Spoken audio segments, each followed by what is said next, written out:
இப்போ சென்னையில ரெண்டே பேருக்கு நடுவுல தான் போட்டி. ஒன்னு இஎம்ஐ, இன்னொன்னு ரெண்ட். போரூர், காட்டுப்பாக்கம். ரெண்டட் ஹவுஸ்னா உங்க ரெண்ட், அவங்க அசர்ட். ஓன் ஹவுஸ்னா உங்க இஎம்ஐ, உங்க assert. For bookings call 8682089820. Stepstone Viram Phase 2.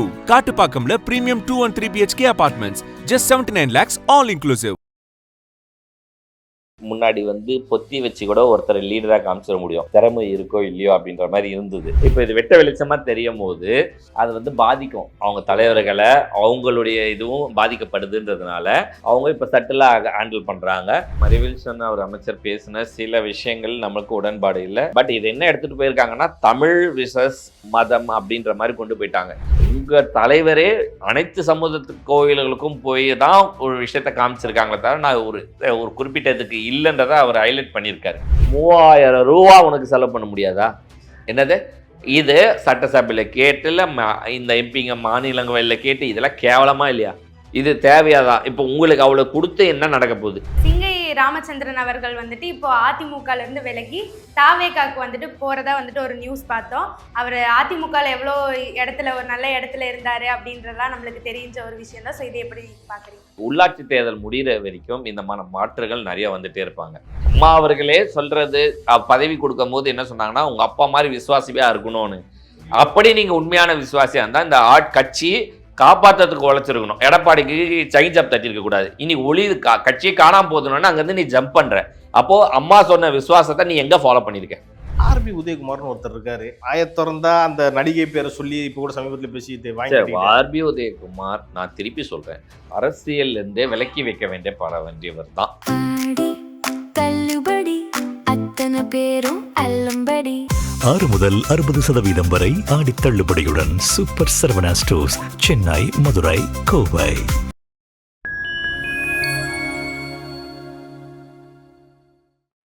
இன்றைய சிகே டாக்ஸ் நிகழ்ச்சியில நிறைய அரசியல் சம்பந்தமான விஷயங்கள் பத்தி உங்கள் சிகேவோட பேச இருக்கிறோம். வணக்கம் சார்.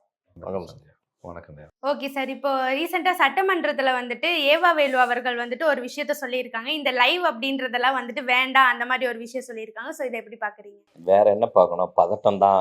முன்னாடி பொத்தி வச்சு கூட ஒருத்தர் லீடராக காமிச்சிட முடியும், திறமை இருக்கோ இல்லையோ அப்படின்ற மாதிரி இருந்தது. எனக்கு தெரியாது வெளியே என்ன நடக்குதுன்னு. வெளியே நம்ம எழுதுறது தான் கண்டென்ட்டு, நம்ம சொல்றது தான் கண்டென்ட்டுன்னு இருந்துச்சு. இப்போ இது வெட்ட வெளிச்சமாக தெரியும் போது அது பாதிக்கும் அவங்க தலைவர்களை, அவங்களுடைய இதுவும் பாதிக்கப்படுதுன்றதுனால அவங்க இப்போ சட்டிலாக ஹேண்டில் பண்ணுறாங்க. எல்லாருமே நான் தான் சொன்னேன், போன வீடியோவில் பேசியிருப்பேன், இப்போ இவங்களுடைய அப்ரோச்சே மாறி போயிருக்கு அப்படின்னு. அந்த மாற்றத்துக்கு காரணம் இதுவாகவும் இருக்கலாம். அதனால இவங்க பதட்டம் ஆடுறாங்க. பதறதுனால இதை வேண்டான்றதை அவங்க அவாய்ட் பண்ணுறாங்க. அது வேற ஒன்றும் கிடையாது. அதே மாதிரி இவரு என்ன பேசிக்கிறாருன்னா, அந்த மரியவில்சனை என்னோட அண்ணனோட மருமவன் யாருன்னா இவரை சொல்றாரு, யாரு ஜேபிஆரை சொல்றாரு. இது அந்த சாஃப்ட் அந்த காரணம் ஏன் எடுக்கல? இது ரெண்டு விஷயம். இப்போ மரியவில்சன் அவர் அமைச்சர் பேசின சில விஷயங்கள் நம்மளுக்கு உடன்பாடு இல்லை. இதை நம்ம தனியா சொல்லலாம். இப்போ அது அந்த இடத்துல அது தவிர்க்க வேண்டிய விஷயம் ஒரு சட்டசபை அப்படின்ற போது.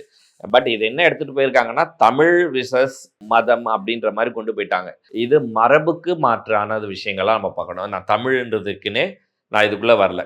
சரி, ஒரு அமைச்சர் எது சார்ந்திருக்கக்கூடாது, நான் தமிழும் சார்ந்திருக்கக்கூடாதுன்னு தான். நான் எல்லாருக்குமானதை, நான் இங்கே ஒரு அமைச்சர் தமிழ்நாட்டு மக்களுக்காக, தமிழ்நாட்டில் 5.25 கோடி ஓட்டு இருக்கிற எல்லாருக்குமான அமைச்சர். ஸோ எனக்கு போட்டவங்களுக்கும் நான் அமைச்சர், போடாதவங்களுக்கும் அமைச்சர், அப்படி தான் நான் அதை பார்க்குறேன். ஸோ அது ஒரு சார்பாவோ ஒரு ஸ்டாண்டர்டைஸ்டாகவும் இருக்கக்கூடாதுன்றது தான். ஏன்னா உங்கள் தலைவரே அனைத்து சமூகத்து கோயில்களுக்கும் போய் தான் ஒரு விஷயத்த காமிச்சிருக்காங்களே தவிர நான் ஒரு குறிப்பிட்டதுக்கு இல்லைன்றதை அவர் ஹைலைட் பண்ணியிருக்காரு. அவருக்கு அதை கொஞ்சம் மேற்கொண்டு இதை ஹைலைட்டாக காட்டணும்னு நினச்சி பேசிட்டாரு. இது தவிர்த்திருக்க வேண்டிய விஷயங்கள்ல பார்க்குறோம். பட் இந்த விஷயம் நடக்கிறதுக்கு அப்புறம் மரியவில்சன் அவர்களுக்கு எதிர்ப்புகள் பல இடத்துலேருந்து வருது. உள்ளேயே கூட மறுநாள் அவருடைய பேச்சு மாறி இருக்கு. தலைவர் அவரை கண்டிச்சிருப்பாரு அப்படின்னு வச்சுக்கோ. இதுக்கப்புறம் அவருடைய பேச்சு மாறி இருக்கு. ஆனால் இதை தெளிவாக இந்த பக்கத்துலேருந்து காய் நகரத்தெல்லாம் அவரை ஆதரவு குரல் கொடுக்குற மாதிரி கொடுத்து அவரை வச்சு என்ன காரியம் சாதிச்சுக்கலாம் நினைக்கிறாங்களோன்றது தான் இந்த இடத்துல நான் பார்க்குறேன். உங்களுக்கு என்ன புரியுதா? என்ன காரியம்? நீ ஒரு விஷயம் நல்லா எடுத்துக்கப்பா. இப்போ நீ சரியா செய்யலை, நான் உன்னை திட்டுறேன், மக்களும் திட்டுறாங்க, பொதுவாக வருதுன்னு வச்சுக்கோ. ஏன் இந்த நேரத்தில் நீ ஒரு வெக்ஸில் இருப்ப, அதாவது நீ ஒரு டவுன்ல இருப்ப. இந்த டவுனை இருக்கும் போது சந்தியா வந்து சார் இப்படிதான் நீ வேலைக்கு ஆக மாட்டாங்க நீ இப்படின்னு எடுத்துட்டு வந்து உன்னை கன்வின்ஸ் பண்ணா உனக்கு அதை முதல்ல அக்செப்ட் பண்ண தோணும். ஏன்னா என்ன நம்ம செய்த தவறுக்கோ இல்லை நம்ம செய்யாததுக்கு தான் இது நடந்தது அப்படின்ற பாயிண்ட்டு நம்ம யோசிக்க நம்ம சைக்காலஜிக்கலாக மைண்டு ஒத்துக்காது. நம்ம யார் அந்த டைம்ல பக்கத்துல இருந்து வந்து யார் உன்னை ஏற்றி விடுற மாதிரி ஒரு விஷயங்கள் செய்கிறாங்களோ இல்லை உனக்குமே, ஏன்னா நம்ம என்றைக்குமே நம்ம தவிர என்றைக்குமே உணர மாட்டோம், ஒத்துக்க மாட்டோம். ஸோ இந்த ஹியூமன் நேச்சர் இது. ஸோ உனக்குமே என்ன தோணும், நம்ம சேர்ந்து கரெக்டாக தானே இது, இப்போ நம்மள உட்காந்து சொல்லணும் என்ன இருக்குது அப்படின்னு உன் பெர்ஸ்பெக்டிவ்லேருந்து நீ யோசிச்சுட்டு இருப்ப. அந்த டைமில் வெளியிலேருந்து யாராவது உனக்கு ஆதரவு, ஆமாம் நீ எல்லாம் கரெக்டு தான் தெரியுமா, உனக்கும் இதுக்கு என்ன, நீ யார், உன்னுடைய அப்பா வந்து அவ்வளோ நல்லா பார்த்தவர், நீ இப்படின்னு சொல்லி உன்னை பண்ணும்போது இன்டெரக்டாக நீ என்ன ஆகிடுவ, உனக்கு ஒரு ஸ்பேஸ் எங்கே கிடைக்குதுன்றதுக்கு ஒரு இன்னிலேருந்து நீ அந்த லாபிக்குள்ளே போயிடுவ. நீ இம்மிடியேட்டாக போக மாட்டேன், ஓகேவா? இமீடியட்டாக நீ, ஏன்னா நீ இன்னைக்கு அமைச்சராக வேறு இருக்க, நீ டக்குன்னுலாம் மாறிட மாட்டேன், உனக்கு அதுக்கான ஆப்பர்ச்சுனிட்டி இல்லை. ஆனால் நீ வந்து அவங்களுடைய உன்னுடைய குட் புக்குள்ள அவங்க வந்துடுறாங்க. வரும்போது இன்டைரக்டாக அவங்களுக்கு ஏதாவது நீ சப்போர்ட் பண்ண வேண்டிய கண்டிஷன் வந்தால் சப்போர்ட் பண்ணுறதுக்கான பாசிபிலிட்டிஸ் அதிகம். இல்லை இந்த 5 ஆண்டு விட்டுட்டு அடுத்த 5 ஆண்டுகள்லையோ என்னைக்கோ ஒரு நாள் இங்கே நீ டவுன் ஆயிடுற, உனக்கு ஏதோ ஒரு பேக் ஃபயர் ஆகுது, அப்போனா உன்னுடைய கிரிப்பு ஹோல்டு இன்னொரு இடத்துக்கு போகிறதுக்கு இது உதவும். ஸோ இப்படி உருவாக்குறது தான் இந்த மாதிரி அரசியலில் குவைட் நேச்சர். அதை இவங்க இங்கே கொண்டு வந்திருக்காங்க. நான் ஓப்பனாகவே உனக்கு சப்போர்ட் பண்ணுவேன், மறைமுகமாக கூட இல்லை, அன்னைக்கே சட்டமன்றத்தில் அப்படின்றதெல்லாம் யூஸ்ஃபுல்லாக இருக்கும். ஸோ இதுக்கான படிகள் தான் இதெல்லாமே தவிர இதுக்குள்ளே என்றைக்குமே அரசியல் உள்ள ஒளிஞ்சிருக்கும். அதனால் இதை வந்து ஆதரவு இது பெரிய இது அப்படின்லாம் நினைக்க, அரசியல் தான் இது பியூராகவே. ஓகே, இதெல்லாம் நல்லா தான் பேசுறாரு. ஆனால் 2-3 ஃபாஸ்டாக் வேணும்னு கேட்டுட்டு இருக்காரு, அல்பத்தனமா. ஆமாம், அதாவது பிச்சைக்காரன் கூட பரவாயில்லப்பா, ஆனால் பிச்சைக்காரங்கள நம்ம தவறு இருந்தாலும் சொல்லணும்னு இல்லை. சரி, இன்னைக்கு ஃபாஸ்டாக்ன்றது ஃப்ரீ இதில் நீ 3000 ரூபாய் வரைக்கும் அரசாங்கம் கொண்டு வந்துட்டாங்க, நீ எத்தனை தடவைனா போகலாம் வரலான்னு கொண்டு வந்து கொடுத்துட்டாங்க, ஓகேவா? மத்திய அரசு கொடுத்துரு. அந்த காசு உனக்கு வாங்க ஏவா வேலோ, நீ சிங்கப்பூரில் போய் இங்கே உங்கள் ஹாஸ்பிட்டலில் கூட உங்களால் ட்ரீட்மெண்ட் முடியாது, சிங்கப்பூருக்கு போய் எடுக்கிற அளவுக்கு நீங்கள் பணம் இருக்கிறவர், உங்கள் ஹெல்த்துக்கு கேர் இருக்கிறவர், டிக்கெட்டு 50,000 ரூபாய் 1 லட்ச ரூபா போயிட்டு வர்றதுக்கு 3000 ரூபா உனக்கு செலவு பண்ண முடியாதா? என்னது இது? சட்டசபையில் கேட்டு இல்லை இந்த எம்பிங்க மாநிலங்களில் கேட்டு, இதெல்லாம் கேவலமா இல்லையா? இது தேவையாதான்? இப்போ உங்களுக்கு அவ்வளோ கொடுத்து என்ன நடக்க போகுது? நீ அதாவது சம்பாதிக்கிறாதவன் ஏதோ ஒருத்தர் இப்போ கம்யூனிஸ்ட்காரங்க கேட்குறாங்க அப்படின்னா அவங்க வந்து பணத்தை 100 கோடி ரூபா ஒயிட்ல கட்சிக்கு தான் வாங்குவாங்க. இவங்க கொள்ளடிக்கிறதோ இது பண்ணுறதோ பண்ண மாட்டாங்க. அவங்க கேட்டால் கூட லாஜிக்கு. அப்படி கேட்குறதுன்னா என்ன, 550 எம்பிகள்லையோ இல்லை 234 எம்எல்ஏக்கள்லையோ 2 பேர், ஒரு 10 பேர், இவ்வளோதான் நீ கொடுக்கணுன்னா கூட மெனக்கெட்டா. ஏன்னா இவங்க கிட்ட பணம் இருக்காதுன்றது கூட சொல்லலாம். அந்த அளவுக்கான ஆளுங்களை நம்ம தேர்ந்தெடுத்து கொடுக்கலாம். உங்களுக்குலாம் என்ன ஏன் வந்துச்சு, நல்லா தானே வாழ்கிறீங்க, நல்லா தானே இருக்கிறீங்க, அப்புறம் என்ன கொடு. 3000 ரூபா கொடுத்து ஒரு ஆண்டுக்கு 200 டோல் ஃப்ரீ வாங்குறதுக்கு உனக்கு நோகுதா? துப்பு இல்லையா அப்படின்ற மாதிரி மக்கள் கேட்பாங்கல்ல. இதெல்லாம் ஒரு பேச்சு, நீயும் கேள்வி கேட்டு அதுக்கும் நாங்கள் 10 நிமிஷம் விளக்கம் கொடுத்துருக்கேன் பாரு, அதை நம்ம சொல்லணும். இல்லாட்டினா வந்து இப்போ சமீபத்தில் ஏதோ மண்ணுகள்லாம் எடுத்தாராமா, அதுல இருந்தாச்சும் எடுத்து நீங்க கட்டியிருக்கலாம்ல. நீ அந்த மண் எடுத்த மேட்ருக்கு வர அப்படின்னா வந்து தம்பி, இப்போ நம்ம ஒரு பள்ளமான இடமா இருக்குன்னு வச்சுக்கோங்க, ஒரு சமமான நிலம் இருக்கு. இந்த சமமான நிலத்துக்கு வந்து ஒரு 100 கோடி ரூபாய் மதிப்புன்னு வச்சுக்கோங்க. பள்ளமான இடத்துக்கு கிட்டத்தட்ட அது 60-70 கோடி ரூபாய் மதிப்பாகும். புரியுதா? எனக்கு விலை கம்மியாக வாங்கிடுவேன். அதையே நான் அரசியல் வாங்க இன்னும் கம்மியாக வாங்கிடுவேன். வாங்கிட்டு பக்கத்துல ஏரி குளம்லாம் எங்கே இருக்குதுன்னு பார்த்துட்டு அண்ணாத்த ரெஸ்டாரண்ட் நான் கொள்ளடிப்பேன் அதில். புரியுதா? இது வந்து இந்த மாதிரி ஆட்கள் பண்ணுறதெல்லாம் இருக்கு. இதை எடுத்துன்னு வந்து அந்த இடத்துல ஃபில் பண்ணுவோம். கேட்டால் தூர்வாருன்னு வாங்க. இவங்களே அந்த ஸ்கீமை போட்டுருவாங்க, தூர்வார ஸ்கீமுன்னு. என்னது? ஏன்னா என் இடம் பக்கத்துலேயே இருக்கும். சரி, நான் டெண்டர் அவனுக்கு போடும் போது இதை எடுத்துகிட்டு வந்து இங்கே ஃபில் பண்ணிவிடு, நானே ஒரு பினாமி பேரில் போடுவேன், நானே எடுப்பேன், நானே என் இடத்த ஃபில் பண்ணிப்பேன். கேட்டால் விவசாயி, இது ஆக்சுவலாக நான் தூர் வரும்போது விவசாயிகளுக்கு கொடுக்கணுன்றது இருக்குது இலவசங்கள். பட் அது நடக்கிறதுல குவைட்டாக இப்போ சிட்டிக்குள்ளே நடக்கிறதுல விவசாய லேண்ட் எங்கே இருக்குது, அதனால் பிரோஜனம் இல்லை, விற்கிறோம். அந்த மாதிரி நீ வாங்கி செஞ்சுருந்தா அது பல கோடி செலவு ஆயிருக்கும். ஆனால் இந்த ஓசியிலே நடந்துருது. இதுக்கு என்னவா இருக்கும்னா, இதுக்கு நான் ஸ்கெட்சு போடுறேன். எப்படின்னா, அந்த இடத்துல ஒரு மீட்டிங் மாநாடு உருவாக்குறேன். நான் பண்ணுறேங்க மாநாடு, சரியா? மாநாடு செலவு 1 கோடி, சரியா? அதுக்கு பக்கத்தில் இந்த இடத்துலேருந்து நான் ஃபில்லிங் எடுத்துன்னு வந்துட்டேன் அரசாங்க செலவுலேயே. அது ஒரு 10 கோடி ரூபாய் செலவாக வேண்டியதை நான் 1 கோடி ரூபாயிலே முடிச்சிட்டேன். எங்கள் தலைவரை இங்கேயே வந்து மீட்டிங் போட்டு நான் தான் செலவு பண்ண நல்ல பேரும் எடுத்துக்கிட்டேன். ஸோ ஒரே கல்லில் ஒரு மாங்காய் 2 மாங்காய் அடிக்கிறவங்கள பல மாங்காய் அடிக்கிறவங்களாம் இவங்க தான். ஸோ இப்படி தான் பல இடத்துல நடக்குதுன்ற. இவங்கள அரசியலில் சம்பாதிக்க தெரிஞ்சவன் எல்லா வழியிலையுமே பண்ணிட்டு நான் தான் உங்களுக்கு எல்லாமே பண்ணுன்னு வேறு போட்டு நல்ல பேர் வாங்கி அவங்க கிட்ட எக்ஸ்ட்ரா அமைச்சர் இல்லை எக்ஸ்ட்ரா இலாக்காக்கள்லாம் வேற வாங்கிக்கிறாங்க. வெக்கமாவே இல்லையா அதுக்கெல்லாம் பண்றதுக்கு? அவன் திறமை அந்த மாதிரி இருக்குது, பண்றதுக்கு திறமையா தம்பி? அதுதானே அவங்க காலகாலமாவே பண்ணிட்டு இருக்காங்க. கரெக்ட் தான் சத்யா. அந்த திறமை எல்லாம் போச்சு, வருத்தமா இருக்கு. சும்மாலாம் உருட்டக்கூடாது தேவானா. சரி, அடுத்த கேள்விக்கா. ஓகே, அடுத்த கேள்வி சார். நம்ம சிங்கை ராமச்சந்திரன் அவர்கள் வந்துட்டு இப்போ அதிமுகல இருந்து விலகி தாவேகாக்கு வந்துட்டு போறதா வந்துட்டு ஒரு நியூஸ் பார்த்தோம்.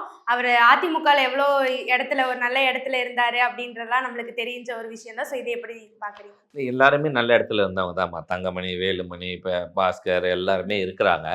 பட் நான் தான் சொல்கிறேனே, உள்ளாட்சி தேர்தல் முடிகிற வரைக்கும் இந்த மாற்றுகள் நிறைய வந்துட்டே இருப்பாங்க. பட் இதில் என்ன பிரச்சனைனா, எக்ஸிஸ்டிங் கட்சிக்காரனுக்கு என்ன மதிப்பு மரியாதை, முன்னாடியே ஆதரிச்சவங்களுக்கு என்ன மரியாதை மதிப்பு. இப்போ செங்கை ராமச்சந்திரன் பார்த்தீங்கன்னா, இப்போ நான் சவுக்கு சங்கர் அவர் வீடியோ கூட பார்த்தேன். அவர் அப்படியே புகழ்ந்து தள்ளியிருந்தார். அவர் என்ன போஸ்டிங் கொடுக்க போகிறாரு வரைக்கும் பேசினார். எல்லாம் ஓகே. ஆனால் எக்ஸிஸ்டிங் ஆளுக்கு என்ன மரியாதை இருக்குன்னு ஒன்று இருக்கா? இதே சிங்கை 26க்கு முன்னாடி என் கட்சி தோக்கவே அழிவே அழியாதுன்னு ஓப்பன் சேலஞ்ச் கொடுத்தவர். சரி, நான் நன்றேன், உன்னால் யூகிக்க முடியாத கணிக்க முடியாத கட்சியில் நீங்கள் இருந்து பண்ணிட்டு இன்னைக்கு தான் ஒரு கட்சி மாற்றுன்னு வந்ததுக்கப்புறம் உணர்ந்து வரவங்கலாம் எந்த அளவுக்கு ஸ்ட்ராங்கான ஆளுன்னு எனக்கு தெரியல. புரியுதா? நீ ஆப்பர்ச்சுனிட்டிஸை முன்னாடி யூட்டிலைஸ் பண்ணணும். நான் இன்னொன்று ஒரு இடத்துல சரியில்லைன்றதை நான் முன்னாடி கணிக்கணும், உணரணும். அப்போது சரியோ தப்போ அந்த அவங்க புதுசாக வந்திருக்காங்க, நான் அவங்கள ஆதரிக்கிறேன் போகிறேன்னு முன்னாடியே நீ நடந்துருக்கணும். இன்னைக்கு நடக்குது அப்படின்றது நான் எனக்கு என்னுடைய புரிதலுக்கும் ஒப்புதலுக்கும் இல்லை. எக்ஸாம்பிள் யாரை சொல்றீங்கன்னா செங்கோட்டையனை சொல்றீங்க. அப்போ ஆமாம், அவர் முன்னாடியே வந்தார்ல, நீ பார்த்த சரி இல்லை, நீ தப்புன்னு முன்னாடியே நான் சொன்னேன், நீ ஏற்றுக்கல, நான் என்னுடைய வழியை நான் பார்க்குறேன், எனக்கு ஒரு புது தலைவர் சரியாக பண்ணுவாருன்னு தோணுது, நான் போகிறேன், உன்னை பற்றி இல்லை. நான் ஸ்டேட்மெண்ட்டே கொடுத்துருக்கேன் தேர்தல் முன்னாடி, நான் ஜெயிப்போம் வரும் சொல்கிறவங்களா சொல்லிட்டோம் போட்டோம், நான் ஜெயிக்கிறோம் பாருங்கன்னு சொல்லி ஜெயிச்சு காமிச்சாங்க. நான் இன்னைக்கு சேர்க்கறது இதை நான் ரெண்டாக பார்க்குறேன். ஒரு கட்சியாக நான் பார்க்குறேன், தலைவர் விஜயாக நான் பார்க்கும்போது நான் கொங்கு பெல்ட்டில் நான் ஸ்ட்ராங் ஆக வேண்டியது என்னுடைய கட்டாயத்தில் இருக்கேன். தென் மாவட்டங்களில் நான் ஸ்ட்ராங் ஆக வேண்டிய கட்டாயத்தில் இருக்கேன். அதனால சில லீடர்ஸ்க்கு நான் கொண்டு வரேன், அதை நான் ஏற்கிறேன், வரவேற்கிறேன். ஓகேவா? அதில் எந்த மட்டும் கிடையாது. ஆனால் அவங்கள ஒரு மீடியாவிலேருந்து ஒரு நபர் பெரிய ஆளாக ப்ரொஜெக்ட் பண்ணுறாருன்னு வச்சுக்கோயேன், ஒரு பேச்சுக்கு நான் சொல்கிறேன், அது எந்த விதத்தில் சரியாக இருக்கும்? நான் ப்ரொஜெக்ட் பண்ணுறேன்னு வச்சுக்கோயேன், எனக்கும் அவருக்கும் என்ன பேக் எண்டு தான் நீ பார்க்கணுமே தவிர அதுக்காக இவர் சொல்லிட்டாருன்றதுக்காக நான் அவர் கொடுக்கணுன்ற அவசியம் எனக்கு இல்லை. அம்மா அவர்களே சொல்கிறது, பதவி கொடுக்கும் போது என்ன சொன்னாங்கன்னா, உங்கள் அப்பா மாதிரி விசுவாசியாக இருக்கணும்னு. அப்படி நீங்கள் உண்மையான விசுவாசியாக இருந்தால் இந்த கட்சி காப்பாற்றுறதுக்கு உழைச்சிருக்கணும். எடப்பாடிக்கு சைன் ஜப் தட்டிருக்க கூடாது. இன்னைக்கு கட்சியை காணாமல் போதுன்னு அங்கேருந்து நீ ஜம்ப் பண்ற. அப்போ அம்மா சொன்ன விசுவாசத்தை நீ எங்க ஃபாலோ பண்ணிருக்க? நான் அப்படிப்பட்டவரை நான் இங்க விசுவாசியா நான் பார்க்கல. என் பாயிண்ட் ஆஃப் வியூல இங்க விசுவாசமா இருக்கேன், என்னுடைய ஆப்பர்ச்சுனிட்டி நான் கிராப் பண்ணிக்கிறேன் அப்படின்னு தான் நான் பார்க்கறேனே தவிர சரி டேலண்டடா இருந்தா யூஸ் பண்ணிக்கணும். நான் ஆட்சிக்கோ அவருக்கோ நான் அதுக்காக நான் ஒரு பெரிய ஒரு ஜாமனோ ஒரு விசுவாசியாவோ எல்லாரையும் இப்போ ஆனந்த் அவர்கள் இருக்காரு, தலைவர் பொதுச் செயலாளர் இருக்காரு, இவர் மாதிரியான விசுவாசிகள் கீழே இருக்க தொண்டர்கள்லாம் இருக்காங்கன்னா இவங்கள மீறி அவங்க இல்லைன்றது தான் நான் பதிவு பண்ண பார்க்குறேன். ஆக்சுவலாக இன்னைக்கு டிவிக்கவே எப்படி இன்னைக்கு ரெப்ரசென்ட் பண்றாங்கன்னா இது அம்மாவுடைய ஆட்சி அப்படின்ற மாதிரி தான் சொல்றாங்க. மேபி அந்த ஒரு ஐடியால கூட ஓகே அப்படி எடுத்துக்கலாமா? அம்மா ஆட்சியர் இப்போ நம்மளே சொல்றோம் சரியா? அதான் நீ முன்னாடி செங்கோட்டையன் அண்ணன் மாதிரி முன்னாடி வந்திருக்கோ, நாஞ்சில் சம்பத் அண்ணன் மாதிரி முன்னாடி வந்திருக்கோம், இந்த மாதிரி முக்கியமான யாரெல்லாம் முன்னாடி வந்தாங்களோ இருக்கட்டும். நீங்க பதவியே இல்லை, எனக்கு எதுவுமே வாய்ப்பு கிடைக்கல அப்படின்னும் போது இன்னொன்று விஜயபாஸ்கரும் இவங்களுமே கூட அவங்க இண்டிவிஜுவல் பவர்ல ஜெயிச்சவங்க. இவர் எங்க ஜெயிச்சிருக்காரு? அதுவும் இங்க இல்லை. கம்யூனிட்டி பேஸ்ல நான் ஸ்ட்ராங் பண்ணேன், இவ்வளவுதான் நான் ஒரு சேர்க்கக்கூடாதுன்னு. அதனால டிவிக்கு வர வளர்ச்சி நான் ஒரு சின்ன துரும்பு, நான் 100 ஓட்டு 1 ஓட்டுனாலும் அது ஓட்டு, நான் அதை சேர்க்கணுன்றதுல நான் என்னைக்குமே நான் தவறு சொல்ல போறது இல்லை. ஆனா நீங்க ஆஹா ஓஹோ சொல்லிக்கிட்டோ ஒருத்தர் ஹைலைட் பண்ணி காமிக்கிற அளவுக்கு இப்போ இவங்க 2 பேரை விட்டுட்டு அவங்களுக்கு ஹைலைட் கொடுத்து ஒரு முதலமைச்சர் சந்திக்கிற அளவுக்கு பிரியாரிட்டி இருக்கான என் பாயிண்ட் ஆஃப் வியூ இல்லை. ஐடி விங் நடத்தினாரு எல்லாம் ஓகே, ஐடி விங் நடத்துகிற எல்லாத்துலேயும் தான் இருக்காங்க. அதுக்கு மேலே ஆனால் நம்ம ஆதவ் மினிஸ்டர் அவர் நடத்தி இருக்க வாய்ஸ் ஆஃப் காமன்லேருந்து தான் அதிகமாக நம்ம வேலை பார்த்துருக்கோம். பிரசாந்த் கிஷோருடைய ஐடியாலஜி நிறையா வாங்கிருக்கோம். ஜான் ஆரோக்கியசாமி வச்சிருக்கோம். இவங்களெல்லாம் விட அவங்க பெரிய இடத்துல தான் இருக்காங்க. ஸோ அவ்வளோ முக்கியத்துவம் கொடுக்க வேண்டிய அவசியமும் நான் பார்க்கல. நான் என் பாயிண்ட் ஆஃப் நமக்கு அதுக்கு மீறி ஆப்பர்ச்சுனிட்டிஸ் இருக்கு. அப்படிலாம் இருந்தால் நம்ம ஜெயிச்சு வந்திருக்கோம் அப்படின்றத நான் பார்க்கறேன். ஆக்சுவலா இவரை பத்தியே நீங்க இவ்வளவு ஒரு கல்வி ஊத்துறீங்கன்னா, ஆர்பி உதயகுமார்னு ஒருத்தர் இருக்காரு. ஆயத்திறந்தா அந்த நடிகை பேரை சொல்லி இப்ப கூட சமீபத்தில் பேசிட்டு வாங்கி ஆர்பி உதயகுமார் நான் திருப்பி சொல்றேன், அரசியல்ல இருந்தே விலக்கி வைக்க வேண்டியவர் தான். சரியா? அதிமுக அரசியல்ல இருந்தே வெளியே அனுப்ப வேண்டியது. அவர் மாதிரி ஒரு, அதாவது பச்சோந்திக்கும்னு ஒரு கொள்கைன்னு இருக்கும், ஒரு கோட்பாடு இருக்கும், ஒரு எத்திக்ஸ்ன்னு இருக்கும்னா அதுக்கு கூட இல்லைனா எப்படின்றவர் தான் நம்ம ஆர்பி உதயகுமார். சரி, அதனால அவரத நம்ம பெருசா பேசி திருப்பினா அரசியலேருந்தே வெளியே அனுப்பணும்னு நினைக்கிறவரை பத்தி நம்ம பேசி பெருசாலாக்கவும் வேண்டாம். இப்படி பேசினானா எடப்பாடி காதுக்கு போவோம். அண்ணன் நீங்க நல்லா பேசுறீங்க, எனக்கு ஆதரவா இருக்கீங்கன்னு ஏதாவது 2 பதவி சேர்த்து கொடுத்துட்டு அவர் பெரிய ஆளாக்கி லைவ்ல வச்சுக்கவும் வேண்டாம். அதெல்லாம் டம்மியா பீஸை விட்டுடலாம். சரி, ஓகே, நீங்க ஆர்பி உதயகுமாரை விட்டுலான்றீங்க. இப்போ அக்ரி கிருஷ்ணமூர்த்தி ரொம்ப சிங்சாங் அடிக்கிறாரு. இப்ப 2வது இடத்து இப்ப அந்த முக்கியமான ஆளுங்க யாருமே இல்லப்பா. நல்லா புரிஞ்சுக்க, வேலுமணியோ இவங்கெல்லாம் சிவி சண்முகமா இருந்த பவர்ஃபுல்லானவங்க வெளியே இருந்து நீங்க செய்யறது தப்புன்றாங்களே, அந்த இடத்துல நான் நிரப்புறதுக்காக நான் என்னுடைய தற்காப்பை வச்சுக்கிறேன். புரியுதா? இதனால பெரிய பிரயோஜனம் இல்லை. இவங்க நல்லா புரிஞ்சுக்க, ஒரு 6 மாசம் பொறுத்து இருந்துப்பார். இந்த உள்ளாட்சி தேர்தலாம் முடிஞ்ச உடனே இவங்களுடைய இதா பாரு. புரியுதா? இவங்க மாறும். அடுத்து இல்ல அதிகபட்சம் நீ எம்பி தேர்தல் பார்த்து இவங்களும் காணாம போறதுக்கான வாய்ப்பு அதிகம். சரி, இப்போ அடுத்து ஒரு டெண்டர் விட்டுருக்காங்களாம். என்னன்னா அந்த வாட்டர் மெட்ரோ சம்பந்தமா எண்ணூர்ல இருந்து மகாபலிபுரம் வரைக்கும் நம்ம கூட ஏற்கனவே ஒரு விஷயத்தை பேசியிருப்போம்னு நினைக்கிறேன். இது எப்படி சார் பாக்குறீங்க?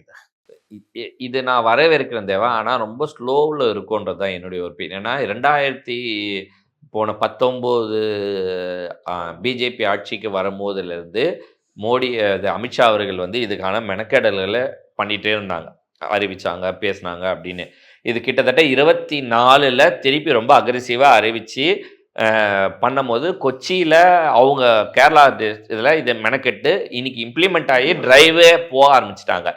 அப்போத்துலேருந்து இன்னைக்கு வரைக்கும் நம்ம இன்னும் ஃபிசிபிலிட்டி ஸ்டடி எடுக்கிறோம், ஃபிசிபிலிட்டிஸ் படிக்கிறோம், இப்படி தான் நம்ம பேசிகிட்டு இருக்கோம்.